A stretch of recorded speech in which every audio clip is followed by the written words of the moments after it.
Law and order 3 महीने का किसी को रेंट देगा क्या, खाने के लिए पैसे देगा क्या, लाइट का बिल भरेगा क्या, ईएमआई का सिस्टम देगा। जब इनके पास पैसे ही नहीं रहेंगे तो ये ऑनलाइन ग्रॉसरी कैसे मंगाएंगे। आपने बोल दिया ऑनलाइन, पैसे तो होने चाहिए, तो या तो सरकार को ये सब कुछ सुविधाएं दे देनी चाहिए, उसके बाद सारे लोग घर से अगर बाहर निकलते हैं तो उन पे कड़ी से कड़ी कार्रवाई करनी चाहिए। एक फोन के ऊपर ये बेचारे भागते हुए, क्योंकि इनके दिल में दर्द है कहीं ना कहीं कि आज हम लोग समझ रहे कि ये भी हमसे जुड़े हुए एक तरीके से, ये अपनी लाइफ अपना ये भी चाहते तो घर में बैठ सकते थे, लेकिन यहाँ पर फौरन आके इन्होंने हमारे मुश्किलात को लोगों के सामने बताने का एक ज़रिया इनके ज़रिए हुआ है। मैं इनका बहुत आफ्ताब भाई का शुक्रिया अदा करता हूँ हम तमाम शॉप एसोसिएशन की तरफ से, और ये गुजारिश भी करूंगा कि इनकी न्यूज़ को ज़रूर लाइक करें। न्यूज़ का काम यही है कि लोगों की आवाज़ को शासन प्रशासन तक पहुंचाया जाए, और वो मैं पहुंचाने की पूरी कोशिश करूंगा। आप जब भी हमें आवाज़ देंगे हम आपके सामने होंगे। जय हिंद दोस्तों, इस वक्त मैं बीरा रोड नया नगर के स्कूल बिल्डिंग के पास हूँ। आप ये देख सकते हैं, यहाँ से अगर मैं दिखाऊँ तो ये सारे जो लोग हैं ये किसी न किसी बिजनेस से जुड़े हुए हैं, दुकान से जुड़े हुए हैं, और मुझे पूरी उम्मीद थी कि वापस से अगर लॉकडाउन बढ़ाया गया तो इसी तरह के हालात हर जगह आएंगे नज़र। यानी लोग जो है अपनी आवाज़ उठाने के लिए बाहर ज़रूर निकलेंगे, क्योंकि पिछले 10 दिन से लोगों को ये उम्मीद थी कि लॉकडाउन जो इस बार होगा उसमें थोड़े रिलैक्सेशन दिए जाएंगे, लेकिन कोई रिलैक्सेशन नहीं। सारे जो कंटिन्यू 10 जुलाई तक के थे उसी को कंटिन्यू कर दिया गया 18 जुलाई तक। बेसिक जो लोगों की मांग है, बेसिक जो लोगों के प्रॉब्लम है कि 3 से 4 महीना हो गया है लॉकडाउन को। फुल लॉकडाउन होने के बावजूद भी कोरोना मरीज की संख्या में कमी नहीं आ रही है, यानी वो तो आ ही रहे हैं जिस तरह से। अब लोगों के पास एक स्टार्टिंग में शुरुआती दौर में लोगों के पास पैसे थे, सबके पास अपने अपने थोड़े बैकअप मनी होते हैं, वो सब ख़त्म हो चुके हैं। बिजनेस 3 महीने से ठप है। 3 महीने से उनके कई ऐसे दुकान वाले ने हमें ये बताया कि उनका जो गोदाम में माल पड़ा हुआ था और दुकान में माल वो सब ख़राब हो रहा है कहीं ना कहीं। ये एक अलग बात है। अभी पैसे नहीं हैं। लॉकडाउन जैसे ही जून में ओपन हुआ था, थोड़ा लोगों को लाइट बिल का बिल आना शुरू हो गया, ईएमआई का बिल आना शुरू हो गया। जिन लोगों ने जो है स्कूल के फीस की बातें यानी जितने भी उनको देना था, क्योंकि सरकार ने सिर्फ ये कहा है कि टिल लॉकडाउन आपको ये रिलैक्सेशन है कि आपको कोई तंग नहीं करेगा, लेकिन जैसे ही लॉकडाउन ख़त्म होगा ये सारे लोग आपको तंग करेंगे।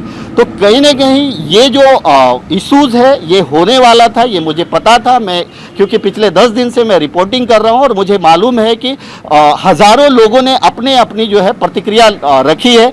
आज यहाँ पे करीब हर तरह के शॉप ऑनर्स खड़े हैं अपनी अपनी समस्या को लेकर के। सरकार अगर कुछ डिसीजंस लेती है, प्रशासन कुछ डिसीजंस लेती है, तो लोग सिर्फ यही कर सकते हैं कि अपनी आवाज़ उठा सकते हैं। ये हमारे देश का कानून है कि आप अपनी आवाज़ रेज कर सकते हैं, वही आवाज़ ये लोग पीसफुल रेज करने वाले। क्या नाम है आपका? मेरा नाम इजाजी है। इजाज जी, क्या कहेंगे और किस बिजनेस से जुड़े हुए हैं आप? मेरा लेडीज़ ड्रेस मटेरियल्स का बिजनेस है और I am a shop owner for I am on rent actually. तो मैं पॉइंट ये बताना चाहूँगा कि 70% यहाँ पर लोग जो है शॉप रेंट पे उनकी, तो उन शॉप रेंट जो लेते हैं उन्होंने कहीं हमें माफ़ नहीं किया, कहीं भी ना कुछ कम किया है। तो अब सरकार को ये हमें बताना चाहिए कि इसका सोल्यूशन क्या है हमारे पास, कि क्या इसका आप लोग कुछ कर सकते हैं सोल्यूशन। 3 महीना ऑलरेडी हम रेंट ड्यू हो चुका है, यहाँ पर 1-1 लाख के ऊपर कर्जे जा चुके हैं। इसका हमें कुछ सोल्यूशन मिला नहीं है अब तक। प्लस जो हमारे एक्सपेंसिस डेली एक्सपेंसिस है वो हम लोग अब तक कितना हम लोग घर बैठे खर्च कर सकते हैं एक्सपेंसिस, तो इसके बारे में कुछ हम लोग को कुछ सोल्यूशन चाहिए। बैकअप है नहीं, और ये सबसे बड़ा इशू है। कमोबेश जितनी भी दुकानें हैं वो रेंट पे है, और ये रेंट कौन भरेगा? रेंट तो माफ़ होने वाला नहीं है। 3 महीने से इन लोगों ने कुछ कमाया नहीं है, और एक साथ इतना रेंट देना कितना भारी पड़ेगा आप सोच सकते हैं। आपका नाम क्या है? फरीद मेरा नाम है। फरीद भाई, क्या कहना चाहेंगे और किस बिजनेस से जुड़े हुए हैं आप? मेरा भी कपड़े से ही मैं जुड़ा हुआ हूँ। तो सबसे पहले मैं बताऊँगा कि हम लोग 4 दिन पहले हम लोग गए थे, हम लोग MBMC में गए थे और हम लोग महापौर मैडम से मिले। तो उन्होंने हमको इतना आश्वासन दिया था कि हम लोग खुश हो गए थे। हम लोगों ने सबको यहाँ पे अनाउंस कर दिया कि अभी लॉकडाउन होगा ही नहीं। उन्होंने बोला कि नहीं अभी और लॉकडाउन होगा ही नहीं, तो हम लोगों ने सबको बोल दिए कि नहीं 99% लॉकडाउन नहीं होगा, हम लोग खुशी खुशी वाला अपने को खोलना है। लेकिन जब सर्कुलर आया कल, तो सबसे एकदम वो हो गए, एकदम घबरा गए हम लोग के क्या हुआ, फिर वापस तकलीफ़ आ गई। और ये फिर बता रहा हूँ कि लॉकडाउन इसका सॉल्यूशन मुझे समझ में नहीं आ रहा है कि लॉकडाउन इसका सॉल्यूशन नहीं है। अभी ये मैंने नहीं, ये हर इंसान बोल रहा है, मीरा भाईंदर की हर जनता बोल रही है कि लॉकडाउन इसका सॉल्यूशन नहीं है, इसका सॉल्यूशन और कुछ निकालना चाहिए। अभी हमारे जो कमिश्नर साहब है वो तो इतने पढ़े लिखे हैं, उनको हर लोग गए, जैसे हम उनको वहाँ पे MBMC गए थे, नीचे हमको ये जुबैर साहब वगैरह भी मिले, मम्मी जी वगैरह भी बोले, हम लोग ने बोले बात करके आ गए, अभी होगा नहीं, हम लोग को उन्होंने भी आश्वासन दिया। फिर ऊपर गए आपके पास तो एजाज भाई थे, उन्होंने भी 4 पॉइंट लिख के दिया, कमिश्नर ने वो 4 पॉइंट को पढ़ा, टिक मारा, मेरे सामने उन्होंने रिमार्क किया और था। टिक भी मारा। तो अभी टिक मारने के बाद मतलब उनको समझ, हमको क्या लगा कि वो टिक मारे तो उनको समझ आ गई होगी कि वो समझदारी से बोलेगी कि नहीं चलो अभी इसका कुछ हम लोग सॉल्यूशन निकाले।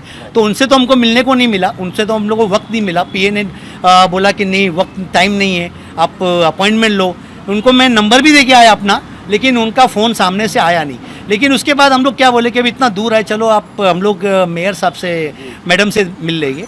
तो मेयर मैडम से मिले, उन्होंने हमको बहुत अच्छी से बिठाया करा, बोले कि आप लेटर लिख के दे दो। हम लोग ने राइटिंग में लेटर दिया, उसके अंदर हम लोग ने तकरीबन मेरे ख्याल से 10 से 12 लोग की हम लोग जब गए थे तो साइन करके भी दिया है उस पर। तो हमको लगा कि चलो ये मेल भी किया है, यहाँ तक कि हम लोग ने मेल भी किया है, लेकिन फिर भी वो मेल होने के बाद भी अगर उसका कोई रिजल्ट नहीं आए तो कैसा, हमको क्या लग रहा है कि ये तो बेवकूफ़ी की तरह हम लोग के साथ काम हो गया है कि ये लिख के जो स्कूल के अंदर जाते हैं ना, लिख के दिया उन्होंने, बस पढ़ा, हाँ चलो रख दिया साइड पे।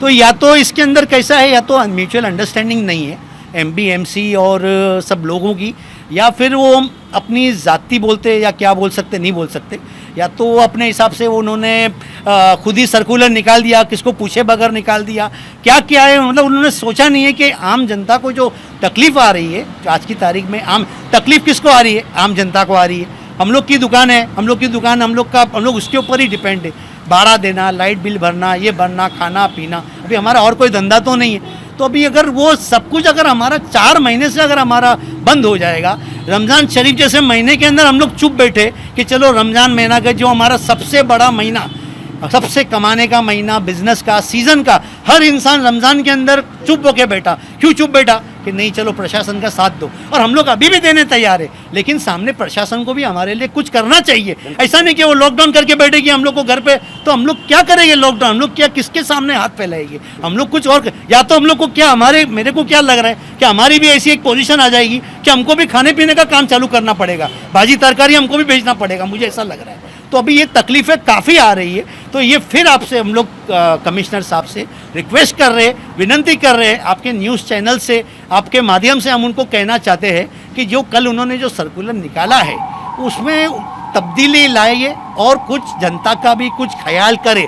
अच्छा ये है कि सिर्फ मीरा भाईंदर के लिए ही उन्होंने किया है, यहाँ से आप चेकनगर के अगर आप बाहर चले जाओ तो सब मिल रहा है, आपको क्या चाहिए वो नहीं मिल रहा है, सब मिल रहा है। यहाँ पे भाईंदर के बाहर निकल जाओ, सब चालू है, बल्कि वहाँ पे तो उन्होंने एक्सटेंड कर दिया, 5 से उन्होंने 2 घंटा एक्सटेंड कर दिया है। तो हमको तो ये खुशी थी कि वो हमारे को 7 कर देंगे, लेकिन ये तो जो 5 था उन्होंने वो 5 से बल्कि कंप्लीट उन्होंने क्लोज कर दिया, तो उससे हमको काफ़ी तकलीफ आ गई है। ये बोलते हैं ना यहाँ पे दहीसर के अंदर चालू है, यहाँ पे भाईंदर के बाद नाईगांव से चालू है, तो ये ऐसा हो गया कि जैसे बोलते हैं ना सूरी के बीच में सुपारी, तो हम लोग तो एकदम सूरी के बीच में सुपारी दब गए हम लोग, ऐसी तकलीफ काफ़ी आ रही है हम लोग को।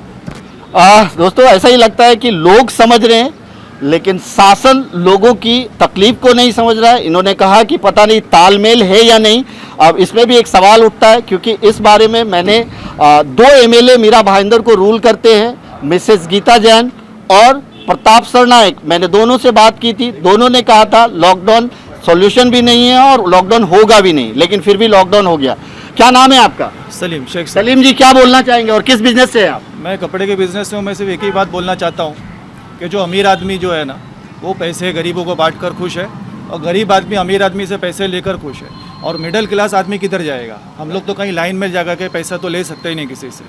बस हमारी यही तकलीफ़ है कि मिडिल क्लास के बारे में सरकार और गवर्नमेंट जो है हमारे बारे में सोचे।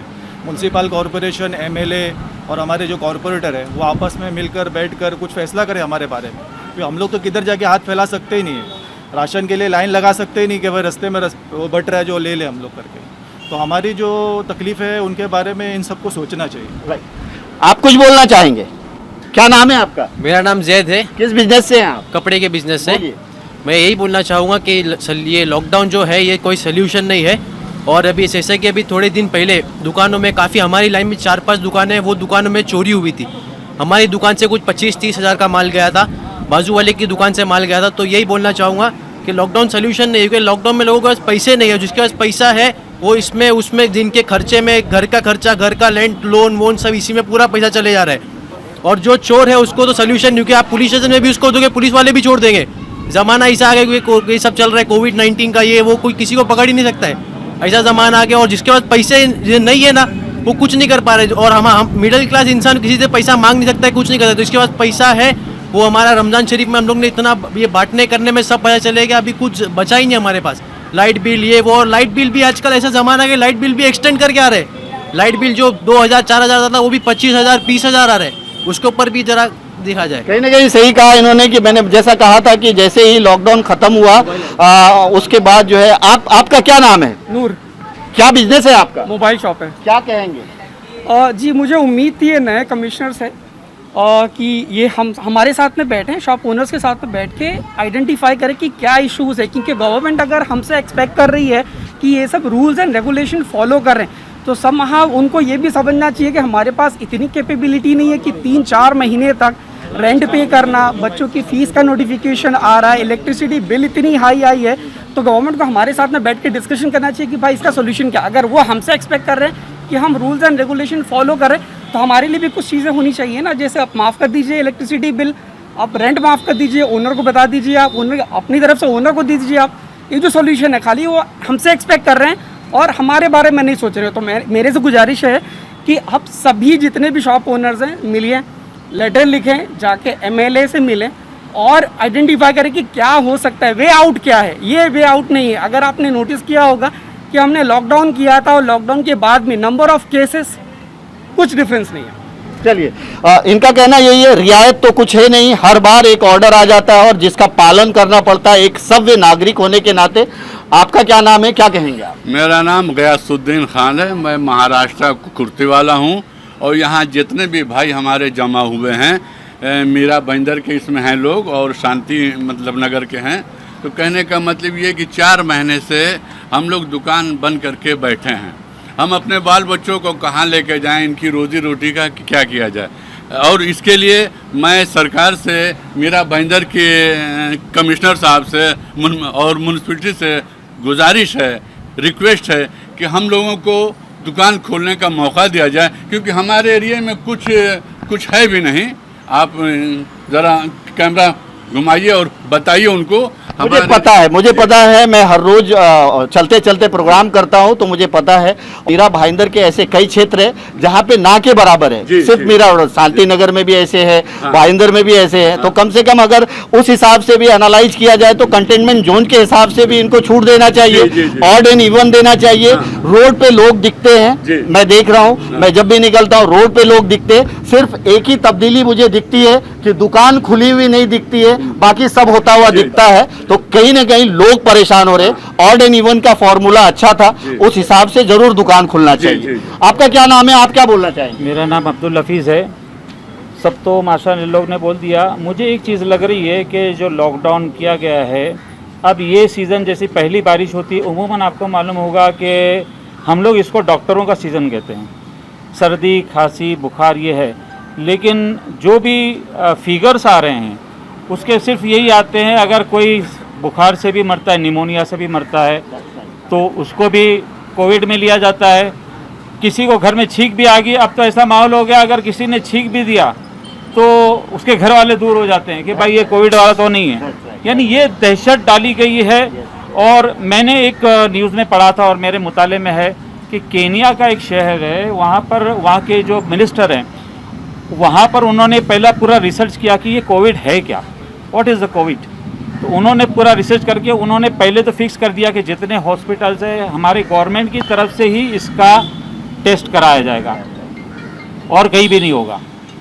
जो भी अगर लगता है गवर्नमेंट की तरफ से टेस्ट होगा, अगर वो पॉजिटिव लगता है तो पूरा गवर्नमेंट उसको खर्चा देगी, समझे आप।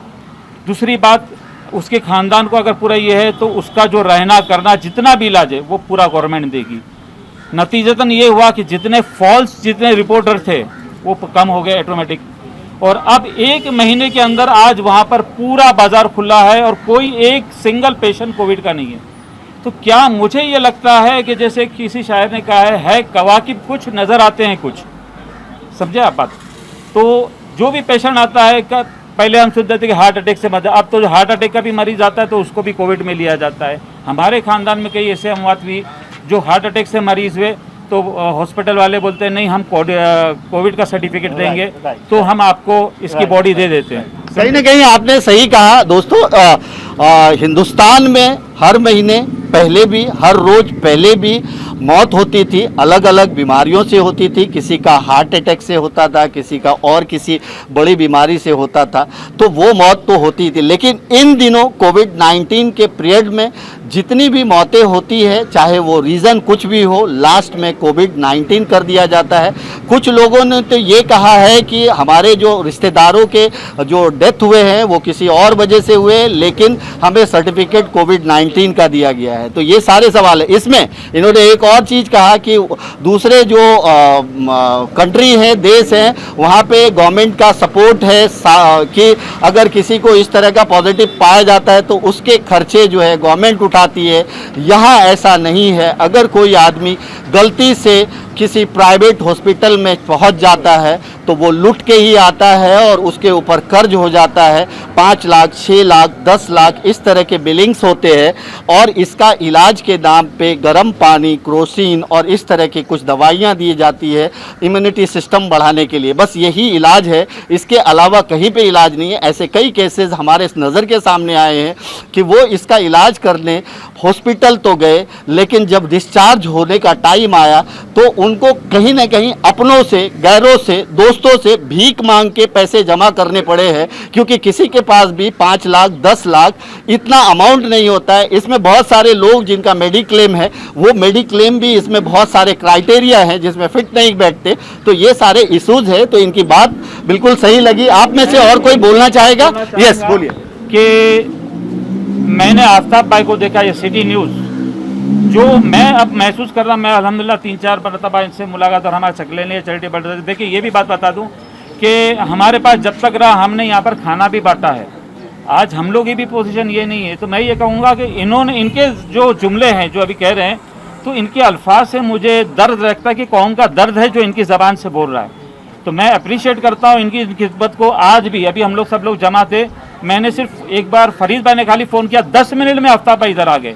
तो मुझे ये लगता है कि सिटी हेडलाइंस है, सिटी हेडलाइंस मैंने वाकई, मैं ना ये कुछ सेटिंग नहीं है, ये मत समझिए। मैं अपनी दिल की गहराइयों से इनका शुक्रिया अदा करता हूँ कि सिर्फ एक फ़ोन के ऊपर ये बेचारे भागते हुए, क्योंकि इनके दिल में दर्द है कहीं ना कहीं कि आज हम लोग समझ रहे कि ये भी हमसे जुड़े हुए एक तरीके से। ये अपनी लाइफ, अपना ये भी चाहते तो घर में बैठ सकते थे, लेकिन यहाँ पर फ़ौरन आके इन्होंने हमारे मुश्किलात को लोगों के सामने बताने का एक ज़रिया इनके ज़रिए हुआ है। मैं इनका बहुत आफ्ताब भाई का शुक्रिया अदा करता हूँ हम तमाम शॉप एसोसिएशन की तरफ से, और ये गुजारिश भी करूँगा कि इनकी न्यूज़ को ज़रूर लाइक करें। थैंक यू सो मच दोस्तों। इन्होंने जो एक बात कही वो बात को मैं आपको बता दूं कि वो इसलिए है कि मेरे अंदर से अगर लोगों के दर्द निकलते हैं तो मैं आपको बता दूं कि मैं जब भी जो भी न्यूज़ पब्लिश करता हूं उसमें ऐसे हज़ारों कमेंट इस तरह के आते हैं कि उसको पढ़ करके, चूँकि मैं सिर्फ एक न्यूज़ डाल करके अगर किसी ने कमेंट किया है तो मैं उसके कमेंट का रिप्लाई भी करने की कोशिश करता हूँ, उसको पढ़ने की कोशिश करता हूँ। उन हज़ारों कमेंट्स की अगर मैं बात करूं तो उसमें ऐसे ऐसे दर्द मुझे देखने को मिले हैं। कई ऐसे लोग तो हैं कि बोलते हैं कि हम तो बस रोड पे आने की कगार पे हैं। मैक्सिमम लोगों ने ये कहा है कि जहर खाने के दिन आ गए। मैक्सिमम लोगों ने ये कहा कि डिप्रेशन का शिकार हो रहे। तो ये सारे जो हम पढ़ते हैं, देखते हैं और चलते चलते प्रोग्राम में मैं लोगों की जो हालत देखता हूँ वही अल्फाज मेरे मुँह से निकलते हैं और वही दर्द मुँह से निकलता है। तो इसलिए मैं भी इन सब की तरफ से गुजारिश करूँगा कि लॉ एंड ऑर्डर का पालन करना ही चाहिए। चाहिए, सब लोग कर रहे हैं।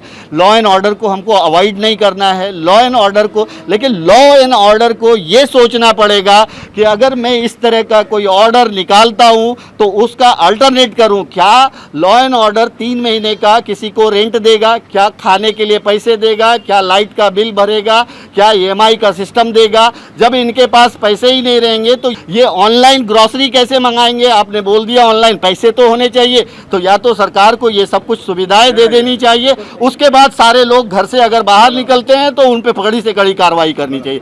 ऐसा मंजर हर जगह देखने को मिलेगा। लास्ट में ये फरीद जी और कुछ कहना चाहते हैं, बताइए।